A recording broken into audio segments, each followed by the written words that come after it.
everyone. In this video, I'm going to discuss the different types of divorce. In an arbitration, a couple decides to hire an arbitrator or a private judge in order to handle their disputes. The arbitrator's decisions are final and legally binding, and the reason a lot of couples choose this option is to keep the disputes private. As I hope you very well know, civil cases in the courts are public knowledge and people can research your information and know what's going on in your case. A collaborative divorce, and I am a fan of this concept and philosophy. I really was hoping my own personal divorce could have gone this route. Just unfortunately it didn't. But this is when spouses really commit to resolving their issues in a collaborative and constructive manner.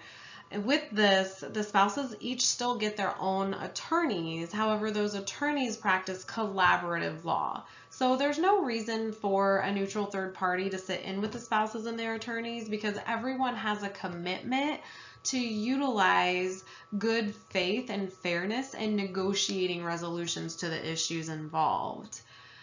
Now, if one partner decides that they want to start favoring those more traditional litigation techniques or law practices, then that's going to cause a breakdown of the collaborative divorce process. And most of the time when that happens, the collaborative divorce attorneys will say, you know, there's a breakdown of this process.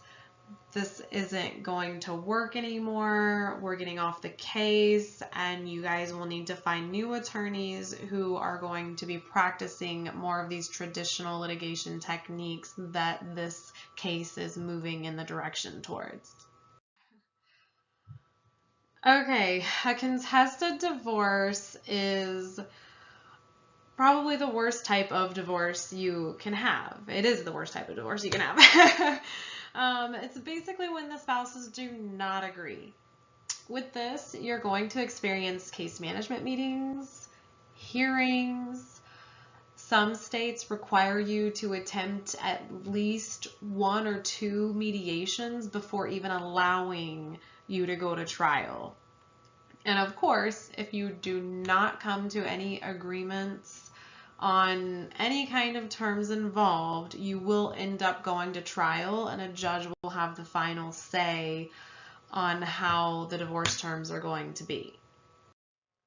A default divorce, or divorce by default, is basically when a spouse has served divorce papers but they fail to respond in the time frame they're given by the courts to respond by. Where I currently reside, it's 20 days. Some states allow up to 35 days. And basically when that time frame ends, the petitioning party can go ahead and motion the courts for a default judgment. And usually what happens is the judge will give that default judgment in absentia, basically saying that the other spouse is not participating and they are absent in the process.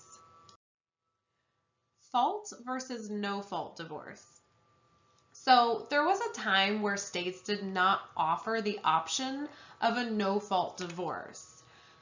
Therefore, the petitioning party, the party who wanted to file for a divorce, would have to submit proof that they were an injured spouse and their partner was guilty of some type of marital misconduct.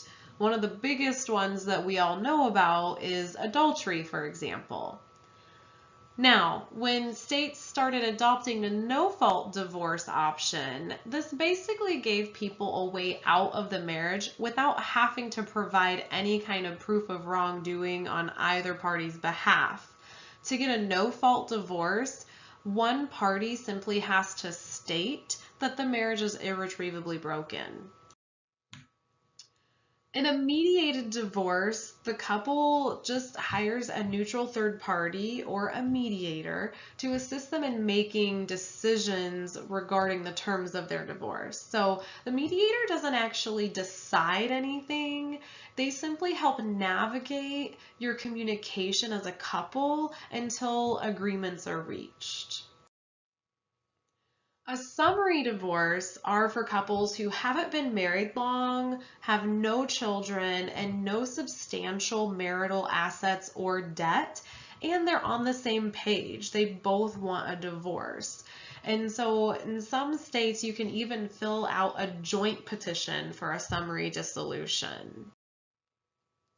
An uncontested divorce is when both spouses are on the same page about all of the terms of their divorce. So one spouse will still go ahead and apply. The other spouse will go ahead and answer when they get those papers served to them.